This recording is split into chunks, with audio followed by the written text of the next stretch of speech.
Alors déjà, nous, on ne peut pas le conseiller. Donc là, il y a des professionnels qui sont chargés de le conseiller. C'est assez difficile avec notre législation de savoir est-ce que je relève d'un mandat ad hoc, d'une conciliation, d'un redressement, d'une sauvegarde, d'une liquidation, de rétablissement professionnel. Bon. Nous, on n'a pas à lui dire écoutez, là, j'ai ce qu'il vous faut, allez vers le redressement. On n'a pas le droit. On peut répondre à des questions, bien entendu, et après c'est aux dirigeants de savoir vers quoi il se dirige. Éventuellement, il peut se faire aider par un des juges de la prévention, mais lui, il sera à la même posture, il ne pourra pas donner des conseils. Il pourra simplement lui dire, écoutez, le redressement, voici quelles conditions, la sauvegarde, quelles conditions, la conciliation, quelles conditions. Et après, le dirigeant, il choisira. Quand il a choisi, imaginons qu'il choisisse un redressement. Nous, on va, bien sûr, on peut l'aider, répondre à ces questions, parce qu'il y a un certain nombre de choses, de pièces à communiquer. Donc, après, notre rôle sera également d'être à l'écoute. Le dirigeant va se présenter à l'audience, il va venir devant 3 juges, le procureur, le greffier, que des hommes en noir. Donc on lui montre la salle d'audience. Ouais, donc de ça, les 5 ont des tablettes numériques, donc ça c'est peut-être un petit peu impressionnant. Donc on lui montre la salle d'audience, donc ça permet un petit peu de démystifier. Après, il y a parfois aussi des personnes qui sont en extrême fragilité morale. Là, mes collaboratrices essayent d'être un petit peu des lanceurs d'alerte, de détecter ce genre de personnes et de leur proposer. On a un psychologue qui travaille avec nous et qui reçoit à peu près une dizaine de personnes dans l'année, voilà, qui sont en souffrance, et qui va pouvoir les aider à passer cette phase. Voilà. Ça, c'est l'axiome, ce que vous dites. C'est-à-dire que plus le chef d'entreprise anticipe, plus les chances de redresser l'entreprise sont importantes. Faisons un parallèle avec la maladie. Vous êtes malade, vous allez voir le médecin au dernier stade du cancer, on ne peut pas faire grand-chose. Si vous le prenez au début, les choses sont totalement différentes. On peut faire des amalgames avec les entreprises, c'est exactement la même chose. Ce que l'on constate, c'est que les entreprises qui sont bien informées, souvent qui ont une taille, on va dire, de 7, 8, 9, 10 salariés qui ont des conseils, là, anticipent beaucoup mieux que l'auto-entrepreneur ou que la personne qui est dans une structure indépendante. Mais c'est vraiment l'axiome. Et on s'aperçoit d'ailleurs statistiquement que lorsqu'on prend les difficultés au stade de la conciliation au mandat ad hoc, c'est-à-dire les procédures secrètes et les procédures de prévention, on a beaucoup plus de chances de réussite. Après, maintenant, quelqu'un peut venir d'une façon très anticipée voir le tribunal de commerce, mais la procédure de mandat ad hoc ou de conciliation, ça ne sera pas forcément la bonne. Il aura peut-être besoin d'une procédure plus lourde pour lui permettre de rembourser son passif selon un échéancier plus long de 10 ans. Donc il faut bien choisir, il ne faut pas aller forcément vers une procédure de prévention lorsqu'une procédure collective sera plus adaptée, notamment notre sauvegarde ou redressement. Vous savez, quand vous êtes une sauvegarde ou redressement, la priorité, c'est le maintien de l'activité de l'emploi. La liquidation judiciaire, les priorités sont inversées, c'est les créanciers qui priment. Donc on pense, concrètement, c'est que les créanciers puissent tirer le plus possible des fruits de la liquidation judiciaire. Malgré ces principes, il peut y avoir toujours le sort de l'entreprise qui peut être intéressant, parce que d'abord déjà, il peut y avoir des plans de cession dans le cadre d'une liquidation judiciaire. Donc là, dans le plan de cession, on va maintenir des emplois. On va dire, on a une dizaine, douzaine, c'est pas énorme par an, mais enfin, ça permet de maintenir 200 à 300 emplois d'entreprises qui sont en liquidation judiciaire et qui sont cédées dans le cadre de liquidation judiciaire. Lorsque l'entrepreneur est à titre individuel, c'est là où l'aspect humain est le plus important. Et là, il y a plusieurs moyens. D'abord, le juge commissaire peut autoriser des subsides. Ça, c'est possible. Il y a aussi d'autres choses, c'est que l'entrepreneur individuel, il est protégé, sa maison est insaisissable. Donc ça, c'est une garantie qui est offerte par la loi. Ensuite, ces biens meubles, à ne pas saisir la télévision, à ne pas saisir les biens meubles, donc voilà, il est à l'abri. Ensuite, imaginons qu'il ait un terrain à vendre, le tribunal, on va lui laisser le temps pour vendre le bien dans les meilleures conditions. Donc l'aspect humain, voilà, malgré que la priorité soit au remboursement des créanciers, dans les meilleures conditions, l'aspect humain est quand même pris en considération. Alors nous, à travers notre métier, il y a déjà quelque chose qu'il faut retenir, c'est que nous ne sommes pas au cœur de l'économie. Concrètement, on ne fait pas le business. Ce n'est pas nous qui faisons le PIB de la France, ce sont les entreprises qui sont au cœur de l'économie. Par contre, on s'aperçoit que sans un greffe performant, eh ben, les choses tournent moins bien.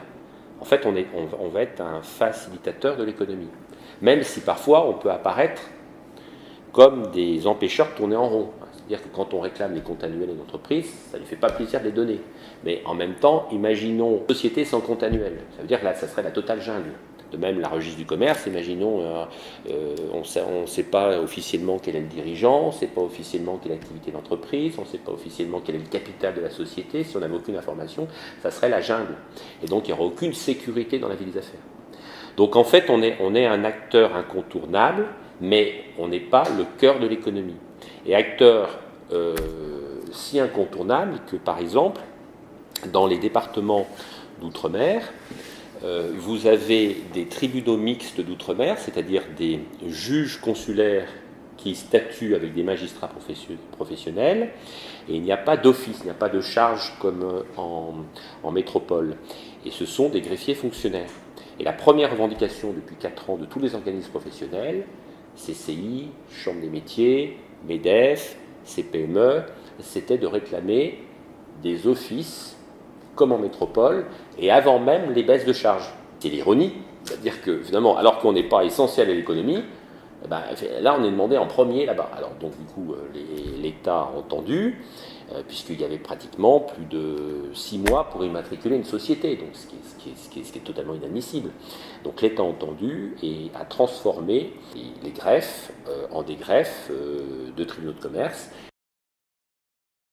Alors nous avons certainement en France la meilleure législation au monde qui permette de traiter les difficultés des entreprises. Le problème de cette législation, c'est qu'elle est très complexe. Et je vois même chez les professionnels, notamment les avocats, parfois des difficultés à appréhender cette législation, même les experts comptables. Donc, eh bien pour les entreprises, il faut s'entourer et puis ne pas hésiter à avoir des professionnels pour justement qu'on puisse appliquer ces textes de façon efficace. Mais il n'y a pas, actuellement, dans la législation actuelle, il n'y a pas grand-chose à changer, elle est extrêmement efficace. C'est l'incompétence et la mauvaise gestion.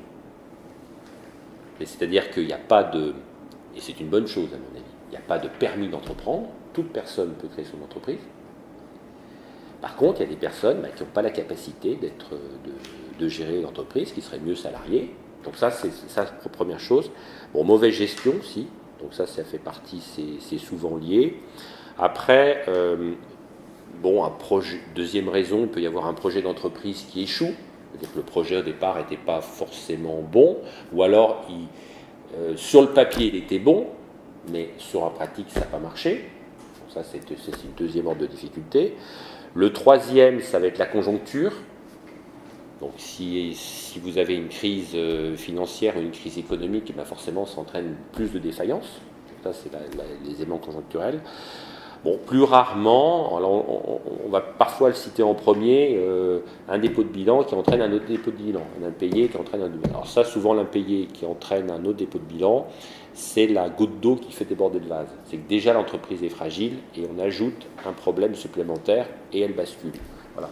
Mais c'est pas la première cause. La première cause, c'est celle que je vous ai citée tout à l'heure. Alors, le tribunal digital, c'est la possibilité de saisir la juridiction de façon dématérialisée. Et notamment pour toutes les procédures, ce soit les procédures au fond, qui concernent le tribunal 3 juges, les procédures de référé, juge unique, les procédures d'injonction de payer, on enregistre à peu près 1200 procédures d'injonction de payer dans l'année, toutes les requêtes qui sont présentées auprès du président. Voilà. Donc c'est la possibilité pour tout chef d'entreprise de saisir le tribunal. Et bien entendu, il faut offrir un certain nombre de garanties. Et donc l'entreprise sera doté d'une identité numérique que nous allons lui donner gratuitement. Et cette identité numérique sera prise à partir des informations du registre du commerce et des sociétés. Concrètement, je veux saisir de façon électronique le tribunal, eh bien, je vais commencer à demander mon identité numérique, mentionner mon mail, mentionner un mot de passe. Ensuite, je vais devoir taper un code qui va m'être donné sur mon portable. Je vais recevoir un mail, je vais devoir aller sur le site. Enfin, il y a un certain nombre de sécurités qui sont mises en place. Une fois que vous avez fait tout ça, il faudra mettre votre pièce d'identité, la scanner.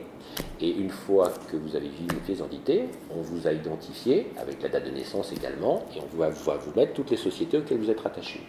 Et vous allez confirmer, oui, je suis bien gérant, représentant légal de cette société, cette société, cette société, cette société.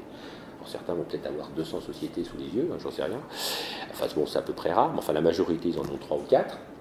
Et donc, une fois que vous êtes identifié, vous pourrez saisir le tribunal ainsi. Et ensuite, vous allez accepter des échanges numériques avec la juridiction. Voilà. Ce qui vous permettra après d'avoir à distance toute la maîtrise du dossier, en fait les mêmes informations qui sont au greffe. Imaginons par exemple un débiteur qui est en procédure collective, il aura un coffre-fort électronique à sa disposition dans lequel il va retrouver tous les jugements, toutes les ordonnances, toutes les notifications qu'on lui aura faites, ses accusés-réceptions, les rapports. Voilà. Donc il aura tout centralisé à distance dans un seul lieu avec la sécurité puisqu'il n'y aura que lui qui pourra accéder à ça.